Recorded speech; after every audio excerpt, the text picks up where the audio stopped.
মনে হলো প্রায় 6-7 মাস পর এত সুন্দর সারাদিন একটা রোদ দেখলাম। মনে হচ্ছিল যে শীতকাল না, -1 ডিগ্রিতে আমরা আছি না, আমরা আছি সামারে। সুন্দর রোদ এবং অনেক মানুষ ছিল। আমরাও প্রত্যেক সপ্তাহে একদিন অন্তত বাবুকে নিয়ে বাইরে ঘুরতে যাই দুজনে মিলে, কারণ নিজেদেরকেও সময় দেওয়ার একটা ব্যাপার থাকে। এত সুন্দর রোদের মধ্যেও এই ছোট্ট পুকুরটা, উপরে পুরাটাই বরফের একটা আস্তর, যেটা ক্যামেরাতে বোঝা যাচ্ছে কিনা জানি না, কিন্তু পুরাটাই একটা আস্তর ছিল। অনেক মানুষ ছিল, যেহেতু সুন্দর রোদ উঠলো সবাই ফ্যামিলি নিয়ে ঘুরতে আসলো।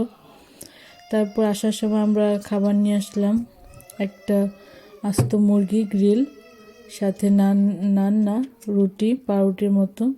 তারপর খেলাম, সারাদিন এভাবেই গেল।